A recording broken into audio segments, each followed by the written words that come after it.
Hi, we just posted another blog talking about our journey with Trisomy 18, and this blog was specifically talking about the moment our baby was diagnosed with Trisomy 18. The MFM doctor came in and gave us that information, and we didn't really know what it meant.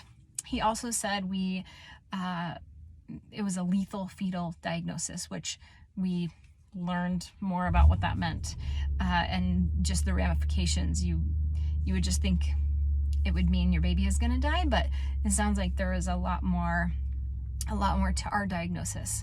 So we'll clarify that in another video. So trisomy, we as humans have 23 sets of genes. We have 23 from mom and 23 from dad, and so we have 23 pairs.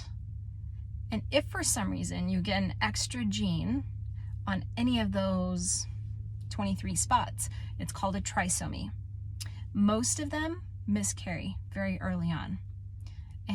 But trisomy 13, when you get an extra one, so if you have 3 on the 13th set, that spot, then it's called trisomy 13. And if you go over to the 18th spot where there's another set, and you add one to that, that's called trisomy 18. And if that happens on the 21st set, trisomy 21.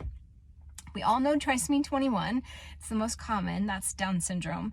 And Down syndrome babies do quite well. A lot of times they do have some cardiac problems, but they are happy and really positive, fun-loving little ones that grow into adulthood and can be quite independent.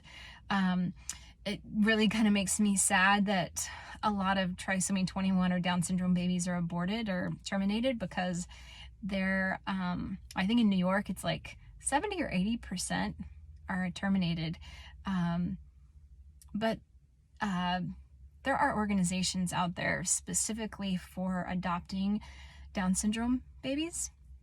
And so, yes, it would be hard being pregnant with a little one with trisomy 21 or Down syndrome, but they could also have a really full life and live into adulthood.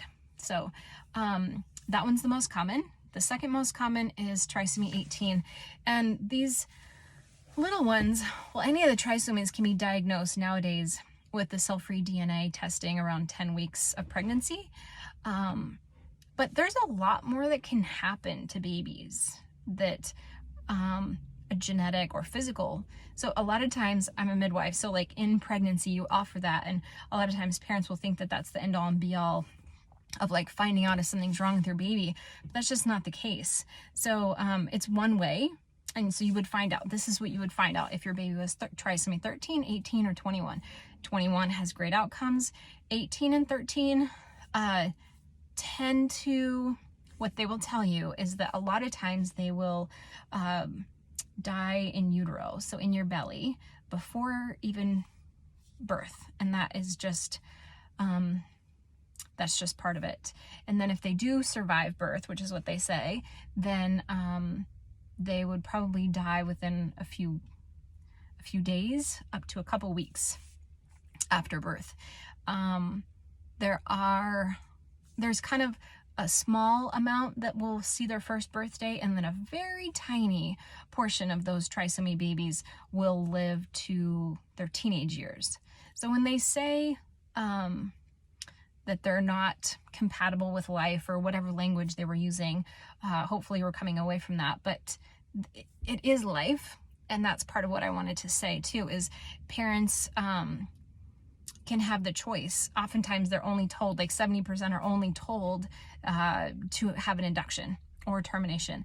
But there's validity in carrying your pregnancy, whether your baby's gonna live 3 days, 9 hours, a year, it's worthy. That time with your little one is valid, and any mama will tell you that. So in pregnancy, you can see their ultrasound every single week and get their little recorder for their heartbeats, and you can feel their kicks every single day, and after you're diagnosed, you can still be with your baby, you know, make hats for them and do all these things and get pregnancy pictures, and so essentially it's opening the grieving door while you're pregnant with your baby. So I just want to suggest staying pregnant as an option. A lot of mamas want to have an induction at some point so that they can meet their baby alive. That's fair, right? And then the other part is, if you do meet your baby, how long is it going to survive? And just not knowing is kind of torture. We just didn't know. And of course we hoped for a year, but we got 8 hours, and more on that later. But every parent has that option to, you know, to do that. With the trisomies, I will say there are options to have surgery. They usually have trisomy 18, and I'll put a little slide up here. It tends to have a certain amount of anomalies, physical and mental developmental delays. It's throughout their whole body unless it's something called mosaic, and then it's just kind of peppered through. So full trisomy has all the severity. And then, but a lot of times cardiac. Same with trisomy 13. And I'll put another slide up here. They have a different set of anomalies that is kind of typical to trisomy 13. And then, but all of them have the cardiac.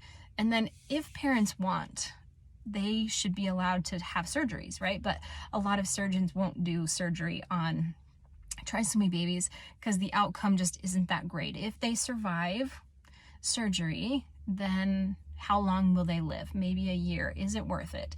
So on the Facebook groups, that's really what a lot of the conversation is what surgeons will do surgery on my baby, you know? And that's really up to them. And that should be offered, all of it. And if you don't offer it as the physician, they won't know that it's an option, or that they can, that they have that ability, and that it's okay and normal and all of that good stuff. So anyway, that's what trisomy 18 is, and all the trisomies. And I'll do another video on what lethal fetal diagnosis is, because that's a whole other bottle of worms. So check out the blog and share, just kind of sharing awareness about what all this stuff is. All right, y'all have a good one.